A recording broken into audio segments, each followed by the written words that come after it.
जो हमारे सिलेबस के अकॉर्डिंग है, that is photo editor. Photo editor या फोटो एडिटिंग का मतलब ही होता है कि जब आप किसी फोटो को, या हम कह सकते हैं कि किसी भी इमेज को अपडेट करते हैं, मैनिपुलेट करते हैं। मैनिपुलेशन का मतलब है आप अपनी चॉइस के अकॉर्डिंग उसमें चेंजेस कर सकते हैं।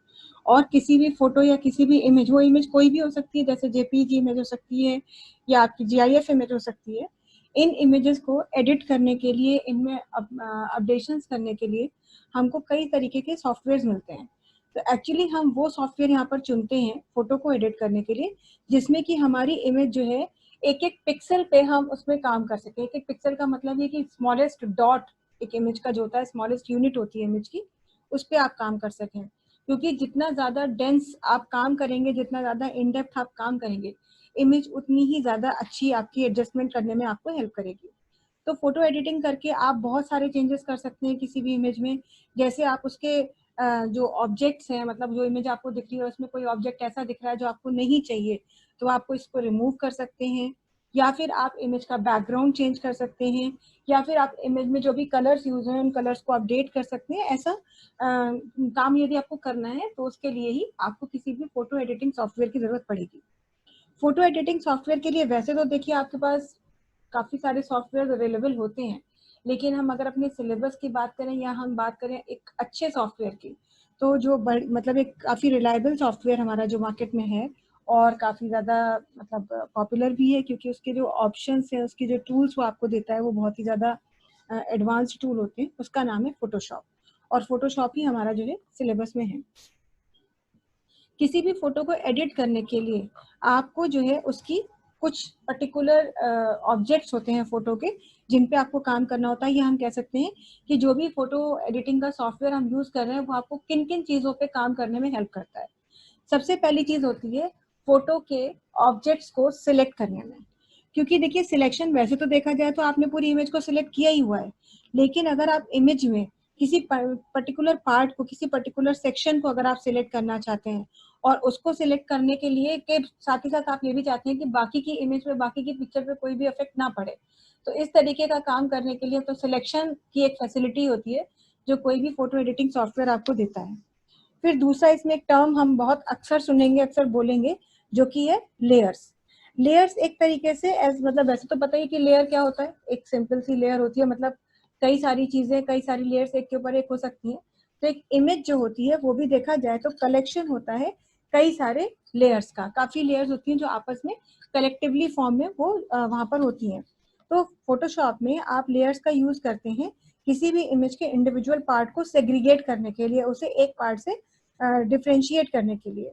हम ये कह सकते हैं कि जैसे कुछ ट्रांसपेरेंट पेपर्स की शीट्स अगर हम एक के ऊपर एक रख दें तो वो भी लेयर बनाती है, इसी तरह से इमेज भी एक तरीके से ट्रांसपेरेंट पेपर की शीट होती है। और बिना किसी दूसरी लेयर को अफेक्ट किए आप उन शीट को की पोजीशन को चेंज कर सकते हैं। आप एक लेयर को मूव करके किसी दूसरे मतलब पूरे के पूरा जो लेयर्स का कलेक्शन है, जिसमें लेयर्स एक के ऊपर एक लगी हुई है, उसमें से किसी भी एक लेयर को आप मूव करा सकते हैं, उसको रीसाइज कर सकते हैं। ये सारे काम आप एक फोटो एडिटिंग सॉफ्टवेयर से कर सकते हैं। फिर नेक्स्ट इसकी प्रॉपर्टी होती है image size alteration. Image size alteration का मतलब है कि इमेज की स्केलिंग को चेंज करना, इमेज का जो साइज है उसमें ऑल्टरेशन करना। तो हमारा जो फोटो एडिटिंग सॉफ्टवेयर, जैसा कि फोटोशॉप की अगर हम बात कर रहे हैं, तो ये आपको इमेज को प्रोसेस करने में, उसके साइज को चेंज करने में आपको हेल्प करता है।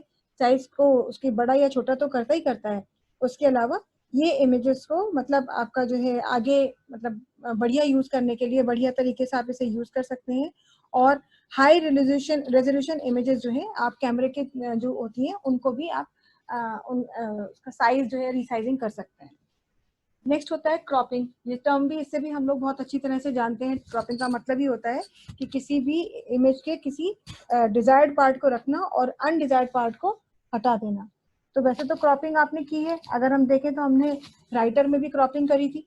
हमने कोई ऑब्जेक्ट इंसर्ट किया और उसका कोई सेक्शन अगर हमें नहीं चाहिए तो हम उसे क्रॉप करते हैं। तो इसी तरीके से जो भी फोटो एडिटर्स होते हैं वो भी इमेजेस को क्रॉप करने में आपको हेल्प करते हैं। साथ ही साथ यहाँ पर जो है आप क्रॉपिंग के लिए और भी मतलब बहुत सारी इसमें आपको फीचर्स मिलते हैं। जैसे कि आपको नॉन डिस्ट्रक्टिव क्रॉप टूल होता है, जो कि आपको इमेजेस को पिक्सल के फॉर्म में बिल्कुल आपको क्रॉप करने में हेल्प करता है। और आपकी इमेज जो है क्रॉपिंग के अलावा मतलब बाकी की जो चीजें हैं, बाकी की जिस सेक्शन को आप क्रॉप नहीं कर रहे हैं वो अनअफेक्टेड रहेगा, उस पर कोई भी फर्क नहीं पड़ेगा। तो ये आपका क्रॉप टूल यूज होता है।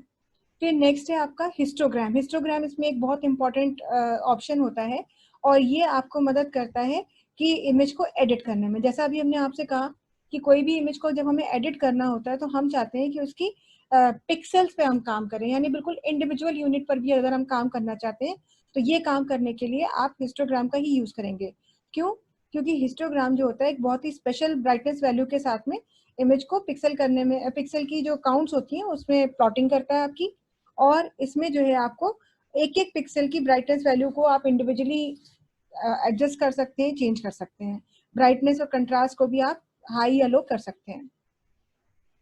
फिर और आपको फोटोशॉप एडिटर क्या देता है? आपको अनवांटेड एलिमेंट्स को रिमूव करने में आपकी हेल्प करता है। जैसे आपको कोई ऐसी चीज दिख रही है जो आपको नहीं चाहिए, तो वो इमेज से आप वहां से हटा सकते हैं। तो ये आपका अनवांटेड एलिमेंट्स को रिमूव करने में आपको हेल्प करेगा। देन आपको पर्टिकुलर कोई भी सिलेक्टिव कलर को चेंज करने में यूज कर सकता है। जैसे कि कोई इमेज आप देख रहे हैं और उसका कोई स्पेसिफिक कलर है जिसको कि आपको नहीं रखना, बाकी सब कुछ रखना है लेकिन एक स्पेसिफिक कलर को आपको नहीं रखना, तो उस कलर को आप अपडेट कर सकते हैं, चेंज कर सकते हैं। लेंस करेक्शन का इसमें ऑप्शन होता है जिसमें कि आपको इमेजेस के करेक्शन के लिए आपको ये आपको हेल्प करता है। इसमें क्या है, इसमें बहुत सारी आपको डिसऑर्डर्स होते हैं। मतलब कोई पिक्चर है उसमें जो डिसऑर्डर्स होते हैं उन्हें हम नॉइज या डिस्टॉर्शन कहते हैं। तो इन डिस्टॉर्शंस को या नॉइज को रिमूव करने के लिए आप लेंस करेक्शन का यूज करते हैं और इससे आप अपने इमेज को बहुत ही ज्यादा इम्प्रोवाइजेशन के साथ एक अच्छे अपीयरेंस में दिखा सकते हैं। फिर एक इसमें होता है आपका stamp clone tool. Stamp clone tool एक ऐसा टूल होता है जो आपकी इमेज, जो भी पिक्चर आपने सिलेक्ट की, इंसर्ट की हुई है, उसका एक तरीके से क्लोन सैंपल क्रिएट करता है, एक तरीके की कॉपी कर सकते हैं। और उसके बाद में उसमें अपने पर्टिकुलर मार्क पर जो भी आपको सेक्शन आपने बना दिया उसमें आप कलर चेंज करें, या तो फिर आप उस पर पेंट करें, या फिर उस तरीके ब्रश आप रन कर सकते हैं, यूज कर सकते हैं। पिक्सल्स को आप जो है उनको चेंज कर सकते हैं, पिक्सल्स की क्लोनिंग कर सकते हैं। और आप अपने क्लोन इफेक्ट का यूज करके पिक्चर को अलग अलग तरीके से, अलग अलग स्टाइल में भी दिखा सकते हैं।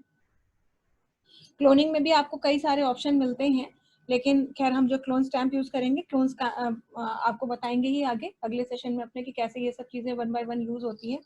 क्लोन स्टैम्प टूल को हम कभी कभी रबर स्टैम्प टूल भी बोलते हैं, क्योंकि जब हम इसके आइकन को देखेंगे अभी तो ये बिल्कुल आपका रबर स्टैम्प टूल की तरह लगता है, जैसे वो स्टैम्प आपने देखी होंगी ऑफिस में यूज होती हैं।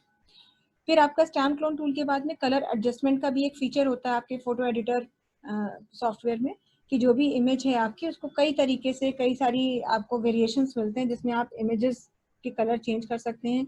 उनके कलर्स को आप मतलब बड़ा ज़्यादा ब्राइट कर सकते हैं, या उनका जो कंट्रास्ट है उसे लो कर सकते हैं, उसके बैलेंस को बढ़ा सकते हैं, बैलेंस को कम कर सकते हैं। और पिक्चर्स को तब एडजस्ट करने में आपको हेल्प मिलती है इस ऑप्शन को। जैसे कि मान लीजिए पिक्चर बहुत ही अंधेरे में खींची गई, तो वो बहुत प्रॉपर रेजोल्यूशन के साथ नहीं आ रही है, तो आप उसे फाइनली एडजस्ट करके उसका रेजोल्यूशन सही कर सकते हैं। या मान लीजिए इतनी ज्यादा रोशनी में खींची गई है कि तब प्रॉपर क्लैरिटी के साथ अगर पिक्चर नहीं आ रही है, तो भी आप उसके कलर को एडजस्ट कर सकते हैं। फिर इसके बाद में आपके पास इसमें बहुत सारे स्पेशल इफेक्ट्स होते हैं, जैसे कि बहुत मतलब आप मान लीजिए पिक्चर कलर थी, आप उसका कलर इफेक्ट नहीं रखना चाहते हैं, तो उसके लिए भी इफेक्ट्स हैं आपके पास। और बहुत सारे इफेक्ट्स इसमें होते हैं जिसमें कि आप जो है यहाँ पर यूज करते हैं। डिस्टॉर्शन है, आर्टिस्टिक इफेक्ट्स हैं, देन आपके टेक्सचर इफेक्ट्स हैं, और भी कई सारे कॉम्बिनेशंस हैं इसमें जिनका हम यूज करते हैं। तो ये हमारे फोटोशॉप एडिटर के ही सारे फीचर्स थे, एडवांटेजेस थे, और कैसे कैसे क्या क्या चीजें ये करने में हमें हेल्प करता है। चलिए, कुछ भी स्टार्ट करने से पहले सबसे पहले हम फोटोशॉप को खोल के देखते हैं। आप लोगों को क्या करना होगा कि आपको इसके लिए फोटोशॉप सॉफ्टवेयर जो है डाउनलोड करना होगा। आई होप कि आप में से किसी कुछ लोगों ने कर भी लिया होगा। खैर, एक बार सिस्टम में फोटोशॉप हमारा इंस्टॉल हो गया है तो अब हम उसे यहाँ से अपना ओपन कर लेते हैं। तो हमने यहाँ पे देखिए फोटोशॉप ये आ गया हमारा, इस पर हमने क्लिक कर दिया और ये फोटोशॉप हमारा लोड होना शुरू हो गया है। अब अगर आप एक फोटोशॉप विंडो को देखें फोटोशॉप की, तो ये पूरी की पूरी विंडो है जो आपको कुछ इस तरीके से यहाँ पर देखने में लगती है। क्या क्या इसमें होता है, बाकी सारी विंडोज की तरह यहाँ भी विंडो बेस्ड एप्लीकेशन है। तो सबसे पहले यहाँ पर भी देखिए एक टाइटल बार आप देख पा रहे हैं जिसके राइट हैंड पर कंट्रोल बटन्स हैं। फिर यहाँ पे आपका टाइटल है कि आप कौन सी एप्लीकेशन यूज कर रहे हैं।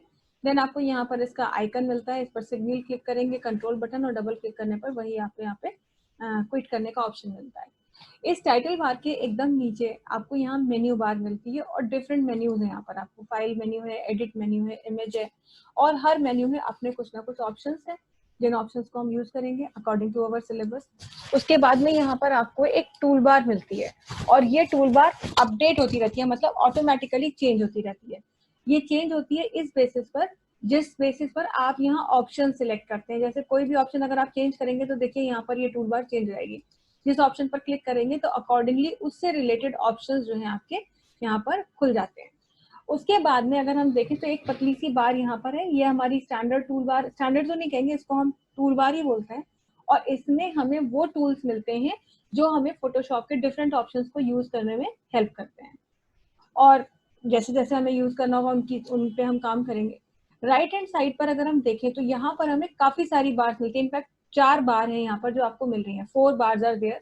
एक आपको नेविगेटर बार मिल रही है, देन आपको स्टाइल्स की बार मिल रही है, फिर आपको यहाँ प्रीसेट्स की बार मिलती है और एक लेयर्स की बार मिलती है। 4 है, चारों को ऐसे देखिए अलग अलग भी किया जा सकता है। ये देखिए, ये 1 2 3 एंड 4 है ना, ये 4 बार्स आपको इस तरह से मिल रही है। बाय डिफॉल्ट ही आपको इस तरह से दिखाता है, तो ऐसा नहीं है कि एक साथ दिख रही है तो उसका मतलब एक साथ लगी हुई है, ये डिटैच्ड है, सब अलग अलग है। बाकी अगर आपको इनसे जरा सी भी प्रॉब्लम है, माने आप इनमें इंटरेस्टेड नहीं है, आप इनको देखना नहीं चाहते हैं, तो आप ये बार्स यहाँ से रिमूव भी कर सकते हैं, क्योंकि रिमूव करने का ऑप्शन आपको बार्स में मिलेगा। यहाँ पर आपको ऑप्शन मिलेगा जिसके थ्रू आप ये चीज हटा सकते हैं, नहीं तो आप यहाँ से क्लोज भी कर सकते हैं। इसको क्लोज करने के लिए क्लोज का बटन दिया गया है। खैर, ये बार्स क्या करती हैं, ये टूल्स क्या करते हैं, सब चीजें हम बाद में डिस्कस करेंगे।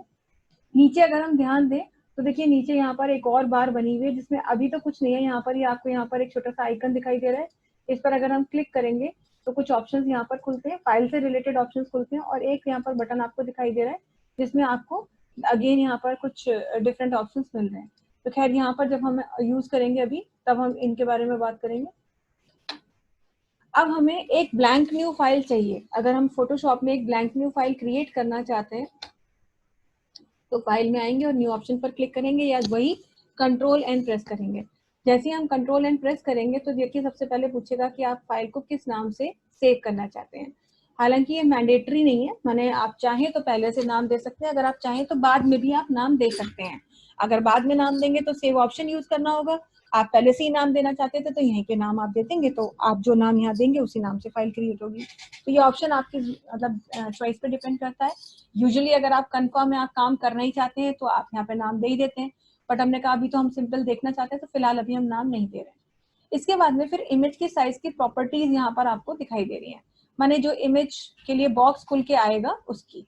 तो बता रहा है कि वो जो पेज खुलेगा आपको जिसमें आप अपनी इमेज को डिजाइन करेंगे, उसकी विड्थ कितनी है 7 इंचेस, हाइट कितनी है 5 इंचेस, और रेजोल्यूशन क्या है 72 पिक्सल्स पर इंच। डिफॉल्ट ये आपका अपना ऑप्शन है। देन कलर मोड है, कलर मोड में आपको क्या मोड दिख रहा है यहाँ पे, RGB, that is red green blue. आप चाहें तो इसके अलावा इसमें बिटमैप, ग्रे स्केल, CMYK या लैब कलर का यूज भी कर सकते हैं। डिफॉल्ट मोड आरजीबी इसलिए होता है क्योंकि आरजीबी में आपको मैक्सिमम कलर्स का ऑप्शन मिलता है। कंटेंट्स में फिर आपको व्हाइट है, मतलब पेज का बैकग्राउंड, और बैकग्राउंड कलर में आप कोई बैकग्राउंड कलर दे सकते हैं। ट्रांसपेरेंट रखेंगे। हम व्हाइट इसलिए रखते हैं ताकि हम जो भी इमेज अपनी बनाएंगे वो उस पर प्रॉपर रेजोल्यूशन के साथ आए और अच्छे से इफेक्ट के साथ दिखाई दे। बाकी बैकग्राउंड का कलर कभी भी हम चाहें तो चेंज कर सकते हैं। तो खैर डिफॉल्ट चीज सेटिंग्स के साथ ही हमने यहाँ पे रखा और यहाँ से कह दिया ओके। जैसे ही हम ओके पर क्लिक करेंगे देखिए ये अनटाइटल आपका यहाँ पर आरजीबी कलर मोड में ये पेज खुल गया। आपको ये पेज दिख रहा है, आप इसे मैक्सिमाइज भी कर सकते हैं। ये आपकी पूरी मैक्सिमाइज, अब ये मैक्सिमाइज विंडो दिख रही है। आपको यही 7 हाइट्स बाई 5 हाइट्स का पेज मिलेगा सॉरी, और आप यहाँ पर अपना काम करना शुरू कर सकते हैं। खैर काम करने के लिए तो अभी हम आगे अपने ऑप्शंस की बात करेंगे। बहरहाल इस तरह से आपको ये पेज मिल जाता है और आप जो भी अपना डिजाइनिंग है या ड्राइंग है जो कुछ भी करना चाहें उसके लिए इन टूल्स की मदद ले सकते हैं और काम कर सकते हैं। अब बात करते हैं यहाँ पर हमारे टूल्स की, जो फोटोशॉप में टूल्स मिलते हैं। क्योंकि देखिए फोटोशॉप तो बहुत बड़ा सॉफ्टवेयर है, इतना बड़ा सॉफ्टवेयर है कि अगर हम चाहें तो इसे 3-4 महीने पढ़ सकते हैं। लेकिन हम सिर्फ अपने सिलेबस की बात करेंगे कि जो हमारे सिलेबस के ऑप्शंस है, तो हम स्पेसिफिकली हमारा मेन फोकस उन्हीं चीजों पर रहेगा। तो यहाँ पर जो टूल्स हैं वो हमारे इस टूल्स पैनल में, इस टूल बार में हमको वो टूल्स मिलेंगे, और इन टूल्स का यूज करके ही हम अपनी इमेजेस को अपडेट करेंगे, काम करेंगे। सबसे पहले जो हम टूल्स की बात करेंगे उसमें एडिटिंग टूल्स आएंगे। एडिटिंग यानी जिनसे आप अपनी इमेज पर एडिटिंग करेंगे। तो जो मेन हमारे टूल्स होते हैं एडिटिंग के लिए फोटो की, वो उसमें सबसे पहला टूल है आपका सिलेक्शन टूल। सिलेक्शन टूल्स इसमें इस तरीके के इतना आसानी से आपको काम करने में हेल्प करता है कि आप किसी भी तरीके का, जैसे आप मान लीजिए ग्राफिक डिजाइनिंग कर रहे हैं या कोई आप बिल्कुल मल्टीमीडिया से रिलेटेड कुछ अपना अपना प्रोफेशनल टास्क परफॉर्म कर रहे हैं, तो आप उस पर इन सिलेक्शन टूल्स की मदद से काम बहुत आसानी से कर सकते हैं। सबसे पहले हम देखेंगे कि ये सिलेक्शन टूल्स हमारे होते कहाँ हैं। ये सिलेक्शन टूल्स हमारी इस टूल पैनल में सबसे पहले होता है, ये वाला, ये जो है आपका ये सिलेक्शन टूल है। और एक्चुअली आपको यहाँ पर ये इस तरह से दिखाई देता है। यहाँ पर एक यहाँ पर ये आपका मूव टूल है और इधर ये आपका सिलेक्शन टूल है। सिलेक्शन टूल में जो है आपको काफी सारे टूल्स, मतलब एक्चुअली क्या है, ये सारे टूल्स ही सिलेक्शन के लिए यूज होते हैं। ये टूल्स की पूरी सिलेक्शन टूल्स की कैटेगरी है, जिसमें सबसे पहला टूल है आपका यहाँ पर मार्की टूल। ये रेक्टेंगुलर मार्की टूल है, यानी कि आप अगर किसी ऑब्जेक्ट को सिलेक्ट कर रहे हैं और रेक्टेंगल शेप में सिलेक्ट करना है तो आप इसे सिलेक्ट करेंगे। यूजुअली इसका यूज हम तब करते हैं जब पूरे के पूरे इमेज को आपको सिलेक्ट करना होता है। हालांकि अगर हमें कोई ऐसी इमेज है जिसमें कि पूरी इमेज नहीं सिलेक्ट करनी है, या मान लीजिए कोई राउंड शेप में अगर सिलेक्शन करना है, तो फिर हम यहाँ पर इसकी जगह पर इस पे यूज करते हैं एलिप्टिकल मार्की टूल। यहाँ पे देखिए पॉइंटर जब हम इस पे रखते हैं तो ये हाईलाइट हो जाता है, और अगर पॉइंटर को थोड़ी देर तक रख के लेफ्ट क्लिक करें, मतलब लेफ्ट क्लिक का बटन कुछ 1 या 2 सेकंड्स तक प्रेस करें, तो ये ऑप्शन अपने आप खुल जाते हैं। और आप यहाँ देखेंगे कि रेक्टेंगुलर के इमीडिएटली नीचे आपका इलेक्ट्रिकल मार्की टूल है। इलेक्ट्रिकल मार्की टूल का यूज हम तभी करते हैं जब हमें कोई मतलब रेक्टेंगुलर शेप के अलावा सिलेक्शन करना है सर्कुलर शेप में, तो ये इलेक्ट्रिकल टूल मिलता है। अगर आपको सिंगल रो सिलेक्ट करनी है तो मार्की टूल का यूज करेंगे, सिंगल रो मार्की टूल। और अगर आपको कॉलम वाइज सिलेक्शन करना है तो सिंगल कॉलम मार्की टूल का यूज किया जा सकता है। तो ये आपके सिलेक्शन के टूल्स हैं। आप अगर देखें तो ये यहाँ पर भी मिलते हैं, लेकिन आपको उनकी जरूरत नहीं, आप इस टूल पैनल से ही काम करेंगे, क्योंकि सबसे पहली चीज ये कि ये हमारे आंखों के सामने हर समय रहता है। तो ये आपके सिलेक्शन के टूल्स में सबसे पहला टूल था मार्की टूल। उसके बाद में ये मूव टूल है। मूव टूल का यूज हम तब करते हैं जब हमें किसी भी ऑब्जेक्ट को मूव कराना होता है। तो अभी तो कुछ यहाँ पर है ही नहीं, तो इसलिए मूव हो ही नहीं सकता। जब आप कुछ यहाँ ड्रॉ करेंगे, कुछ डिजाइन बनाएंगे या कोई इमेज होगी, तब आप उसको मूव करा सकते हैं। मूव कराने के बाद में नेक्स्ट यहाँ पर हमारा टूल होता है लैसो टूल। ये वाला टूल, ये हमारा यहाँ पे लैसो टूल होता है। लैसो टूल का यूज हम तब करते हैं जब हमें कोई ऐसी इमेज सिलेक्ट करनी है या ऑब्जेक्ट का वो सेक्शन सिलेक्ट करना है जो ना तो रेक्टेंगुलर है शेप में और ना ही वो आपका सर्कुलर या एलिप्टिकल है। क्योंकि देखिए रेक्टेंगुलर लेंगे तो आपको मतलब पूरा का पूरा एक बॉक्स शेप में चाहिए होगा, और सर्कुलर है मतलब गोलाई में चाहिए। लेकिन कुछ शेप्स ऐसी होती हैं जो ना तो इनमें से किसी भी एक शेप में नहीं फिट होती हैं। तो आपको कुछ ऐसा सिलेक्शन करना है तो उसके लिए फिर आप लैसो सिलेक्शन टूल का यूज करेंगे, और ये आपको मदद करेगा पॉइंट टू पॉइंट, मतलब बिल्कुल उसके बाउंड्री पे रख करके आप एक तरीके से सिलेक्शन कर लेंगे जितना भी घुमावदार वो ऑब्जेक्ट हो, और बस फिर आप उसको अपनी चॉइस के अकॉर्डिंग सिलेक्ट कर सकते हैं। लैसो टूल के बाद में अगर हम यहीं पर बात करें, देखिए इस पर भी पॉइंटर अगर हम थोड़ी देर तक रखते हैं तो यहाँ पर भी लैसो के बाद में 2 और टूल आते हैं। पहला है हमारा पॉलीगोनल लैसो टूल। ये देखिए, ये है हमारा पॉलीगोनल लैसो टूल। इसको हम एक पर्टिकुलर स्ट्रेट एज के बॉर्डर के किनारे किनारे सिलेक्ट करना होता है तो पॉलीगोनल टूल का यूज करते हैं। और अगर यहाँ पर भी आपको एजेस की स्नैपिंग करनी है, मतलब करना तो एजेस में ही है, लेकिन आप चाहते हैं कि वो भी बहुत ही एक परफेक्ट एक मतलब डिफाइंड इमेज नहीं है, आपको किनारे किनारे उस पर जाना है, लेकिन आपको सिलेक्ट ऐसे करना है कि वो किनारा छूटे ना उसका, तो उसके लिए फिर मैग्नेटिक लैसो टूल का यूज करते हैं। मैग्नेटिक लैसो टूल एक तरीके से काम करता है जैसे कि एक मैग्नेट के छोटे छोटे ऑब्जेक्ट्स बन जाते हैं, आप पॉइंटर ले जाएंगे तो वो लाइन छूटेगी नहीं आपकी, और जिस जिस डायरेक्शन में जैसे जैसे आप अपने पॉइंटर को मूव करेंगे, वो मैग्नेटिक लैसो टूल जो है वो अपने आप ही ऑब्जेक्ट के किनारे किनारे आपको सिलेक्शन करके देता है। तो ये आपके यहाँ पे ये लैसो टूल के आपको ऑब्जेक्ट्स मिले। इसके बाद में नेक्स्ट है हमारा यहाँ पर quick selection tool. Quick selection tool की अगर हम बात करें तो यहाँ पर ये क्विक सिलेक्शन टूल जो है क्रॉप हो गया, ये मैजिक वैन टूल है। और मैजिक वैन टूल में के साथ ही साथ आपको क्विक सिलेक्शन टूल भी मिलता है। और अब क्या है कि ये हमारा लेटेस्ट वर्जन है, तो एक तरीके से क्विक सिलेक्शन टूल का अब यूज नहीं होता, मैजिक टूल का ही यूज होता है। पर क्विक सिलेक्शन टूल से भी जो काम आप कर रहे हैं वो मैजिक वैन से कर सकते हैं। क्या होता क्या है ये हमारा क्विक सिलेक्शन टूल या कि आपका magic wand tool. Quick selection tool जो होता था वो हमें किसी भी सिलेक्टेड एरिया पर एक ब्रश टिप के साथ में पेंट करने में हेल्प करता था, क्विकली पेंट करने में हेल्प करता था। अब यही काम हम मैजिक वैन टूल से ही कर लेते हैं।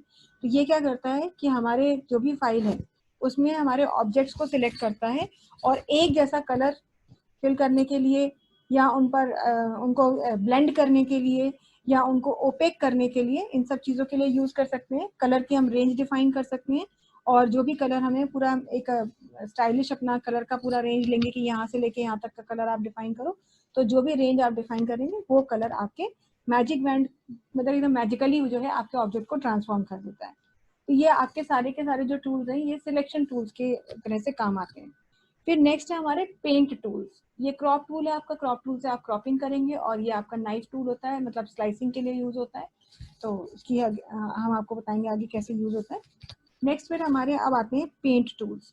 पेंट टूल्स में मतलब अब आप पेंटिंग करेंगे या आप कलर करना है, आपको इमेजेस के एजेस पे काम करना है, तो इसके लिए आपको यहाँ पर पेंट टूल मिलता है।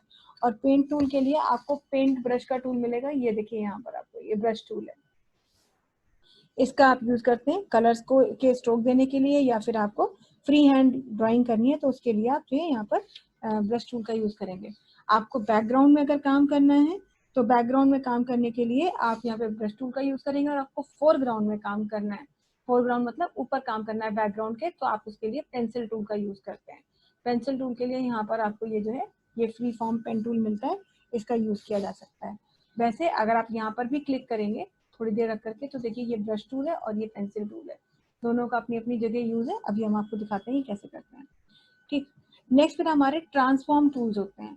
ट्रांसफॉर्म टूल्स का मतलब ये है कि आपने जो भी काम किया है, तो मतलब जैसे आपको इमेज है, अब आप उस इमेज को में जो भी काम कर रहे हो तो उसकी एक तरीके से मतलब आपने जो अप्लाई करना, उसको इम्प्लीमेंट करना, चाहे फिर उसका साइज चेंज किया हो या आपने उसकी स्केलिंग चेंज की हो या आपने पर्सपेक्टिव चेंज किए हो और एक साथ आप उन चीज़ों को अप्लाई करना चाहते हैं, तो उसके लिए हम ट्रांसफॉर्म टूल का यूज कर सकते हैं।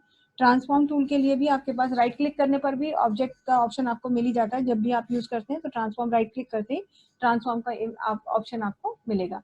अभी नहीं दिखेगा क्योंकि अभी तो हम कुछ कर ही नहीं रहे, तो यहाँ पर कुछ नहीं मिलेगा, लेकिन आगे जब हम कोई ड्राइंग बनाएंगे या कुछ बनाएंगे तो ट्रांसफॉर्म टूल का ऑप्शन हमको वहाँ पर मिलेगा। ट्रांसफॉर्म के बाद में नेक्स्ट हमारा टूल होता है टेक्स्ट टूल। ये देखिए आप यहाँ देख भी रहे होंगे, ये टेक्स्ट टूल है आपका।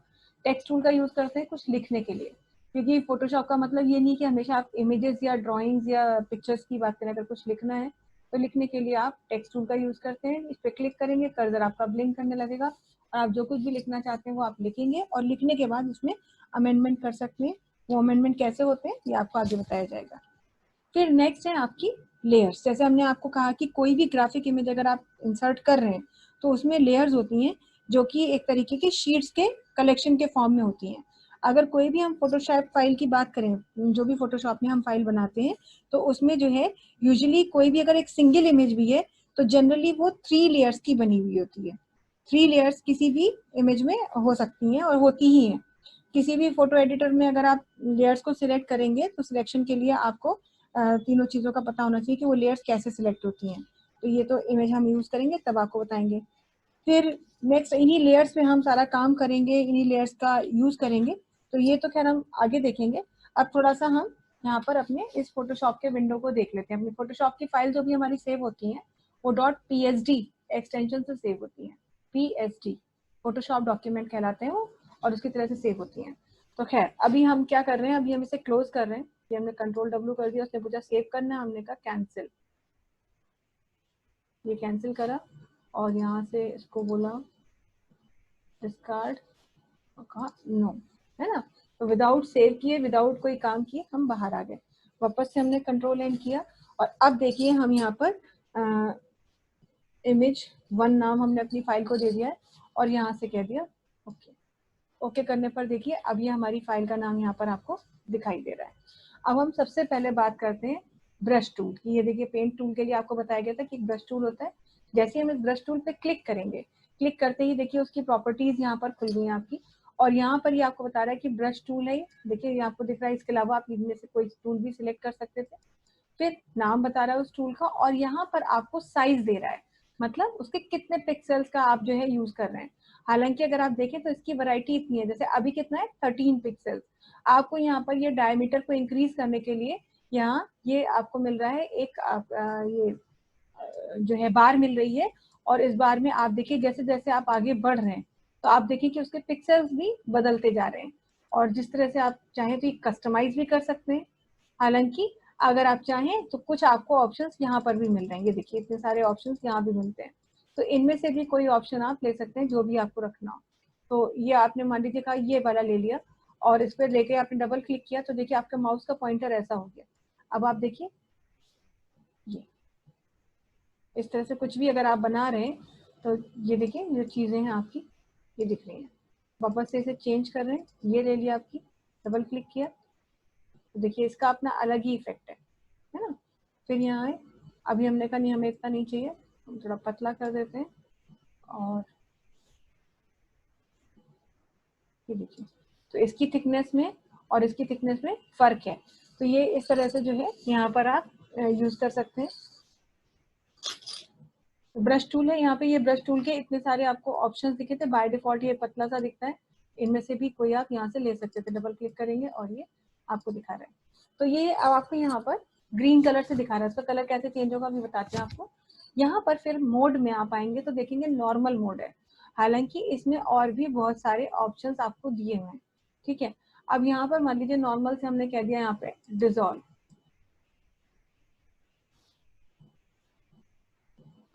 तो ये इस तरह का दिखेगा।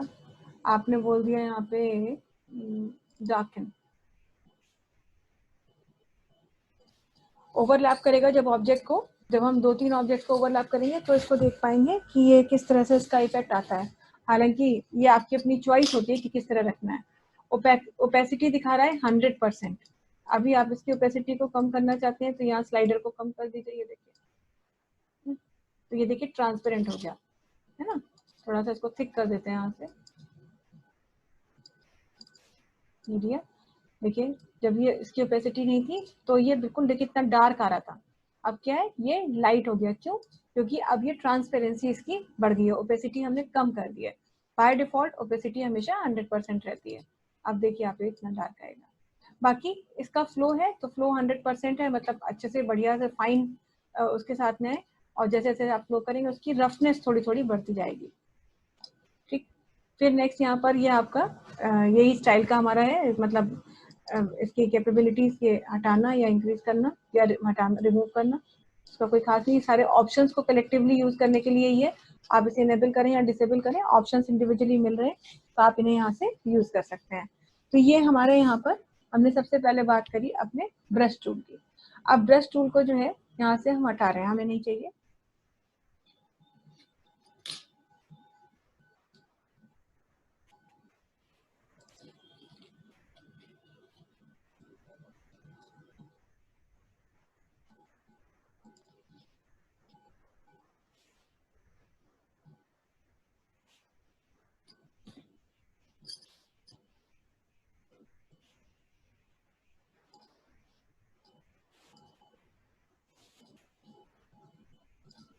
ब्रश टूल के बाद में नेक्स्ट हमारा यहाँ पर पेंसिल टूल है। ये आपकी फ्री हैंड ड्राइंग करने के लिए आपको हेल्प करता है। कुछ भी आपको ड्रॉ करना है, जो भी आपको बनाना है, जो कुछ भी आप करना चाहते हैं वो आपके सारे काम यहाँ पर होंगे, ठीक है। आपको नेक्स्ट साथ में यहीं पर ही पेंसिल टूल के साथ ही में आपको यहाँ पर ये मिलता है एक इरेजर टूल।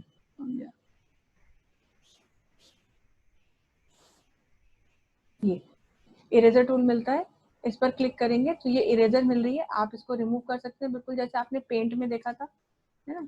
और इरेजर में भी आपको दो तरीके की इरेजर मिलती है, बैकग्राउंड इरेजर, मैजिक इरेजर। आगे बात करेंगे बैकग्राउंड इरेजर क्या है और मैजिक इरेजर क्या है। फिलहाल हमें सिंपल सी रब करना है तो हमने इसको रब कर दिया।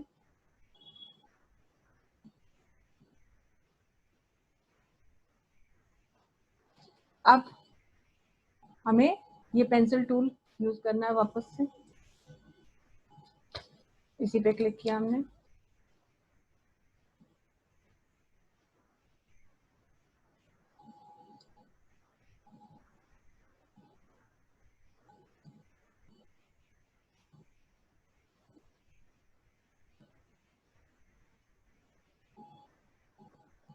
पेशेंस के साथ बनाएंगे तो चीजें अच्छी बनेंगी, इतना जल्दी नहीं बनाना है जिस तरह से हम बना रहे हैं।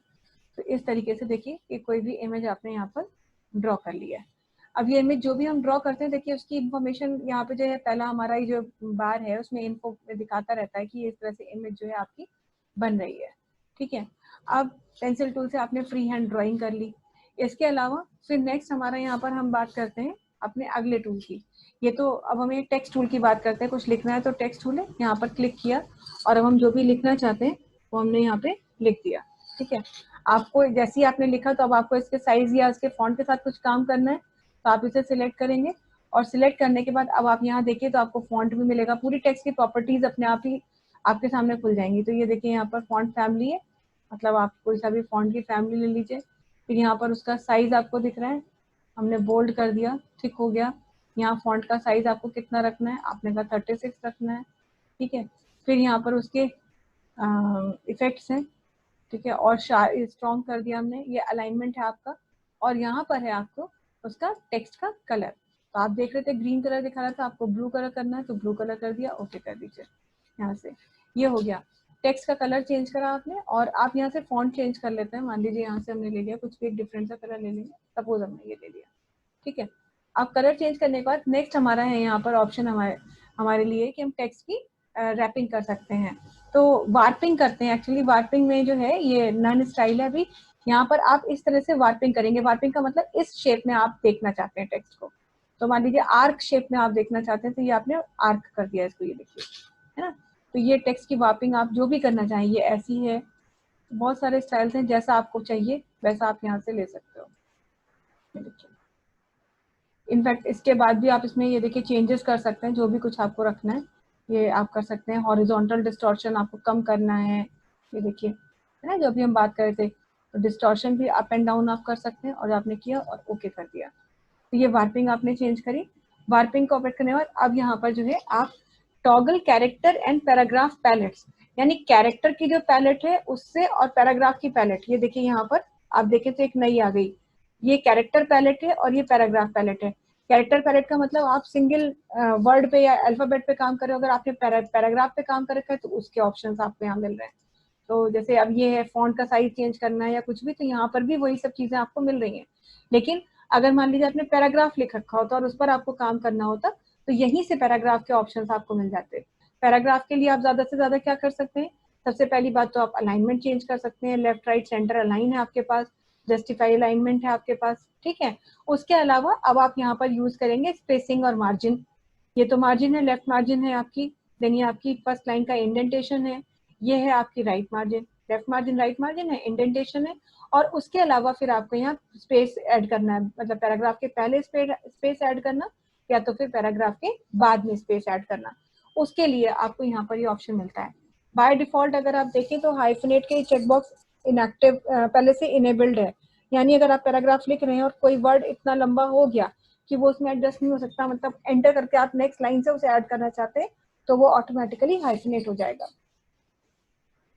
तो ये अपने आप ही होगा क्योंकि यहाँ पर हाइफनेशन का ऑप्शन दिया हुआ है। जैसे जैसे हम अपने इस इमेज पर काम करते जाएंगे, देखिए जो हमारा ये कैनवस है, ये हमारा कैनवस है, उस पर हम काम कर रहे हैं। हमने क्या किया है, एक फ्लावर की ड्राइंग करी है और यहाँ पर एक टेक्स्ट लिखा है। वो चीजें ही हमारी लेयर्स होती हैं। अब ये बैकग्राउंड थी, बैकग्राउंड के ऊपर हमने फ्लावर पे काम किया और टेक्स्ट लिखा, तो ये दो डिफरेंट लेयर्स होगी। और यही लेयर्स जो है हमें कैसे पता चलेंगी, यही लेयर्स के लिए हम इस पैलेट पे आते हैं, जो ये हमारा लेयर्स वाला टूल है। तो यहाँ पर जैसे जैसे बनती चली जाती है लेयर्स हमारी, ये दिखाता है कि जैसे ये बैकग्राउंड लेयर है और ये टेक्स्ट की लेयर है। आपको इस तरह से ये दोनों चीजें दिखा रहा है। तो अगर आप सिलेक्ट भी करना चाहेंगे तो अब अगर आप राइट क्लिक करते हैं, टेक्स्ट टूल से हट जाते हैं, सिलेक्शन टूल पे आएंगे यहाँ पे, और अब हम अगर राइट क्लिक करेंगे तो राइट क्लिक करने पर ये हमको बताएगा कि आप कौन सी लेयर पे काम कर रहे हैं। जैसे अभी यहाँ पर देखिए अगर हम कहते हैं डिलीट लेयर, तो डिलीट लेयर में क्या है, ये बैकग्राउंड लेयर को डिलीट कर देगा। देखिए यस करा हमने तो ये बैकग्राउंड लेयर चली गई, और जैसे ही बैकग्राउंड लेयर गई तो यहाँ से देखिए एक लेयर कम हो गई। हम कंट्रोल Z करके अंडू कर रहे हैं अपना। ठीक है। तो ये से अब इसमें जो है ये आपके पास लेयर्स का काम होता है। तो यहाँ से बैकग्राउंड लेयर पे जब आप देखेंगे तो बहुत सारी लेयर्स ऐसी भी होंगी आपकी जिनमें आगे ऐसे लॉक लगा होगा। तो खैर ये लॉक क्यों लगा होता है और कैसे हम इसे रिमूव करते हैं और रिमूव करने की नीड क्या है, इसके बारे में हम अगले सेशन में आपसे बात करेंगे। यहाँ फिलहाल हम क्या करना चाहते हैं कि अब बस हमने कहा कि ये बैकग्राउंड थी हमारी और हम इसमें कलर वगैरह का यूज करना चाहते थे। तो कलर के लिए आपको देखिए यहाँ पर एक सबसे पहले अगर हम टूल की बात करें तो यहाँ पे ग्रेडियंट टूल मिलता है। ग्रेडियंट टूल पे अगर आप जाएंगे तो यहाँ पे ये सारे ऑप्शंस मिल रहे हैं और ये कलर की वैरायटी मिल रही है, ठीक है। अब आप इसमें से जैसा भी लेना चाहें, तो मान लीजिए हमने कहा ये वाला हमें अच्छा ही लग रहा है, हमने इस पर क्लिक किया और इस पर क्लिक करके डबल क्लिक करके हम बाहर आ गए। और अब हम यहाँ से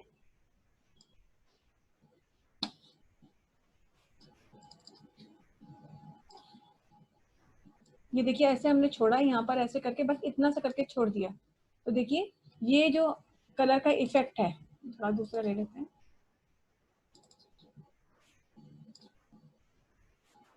ये हमारी कलर का जो है इफेक्ट आ रहा है किस पर, उस बैकग्राउंड पर आ रहा है जिस बैकग्राउंड पे हम काम कर रहे हैं। और ये इफेक्ट आपको अलग अलग तरह से दिखाई देगा। अभी कल हम आपको ब्लैंक इमेज पे दिखाएंगे, पहले कैनवस पे दिखाएंगे कि कैसे ये यूज होता है, तब आपको ज्यादा अच्छे से ये चीज समझ में आएगी।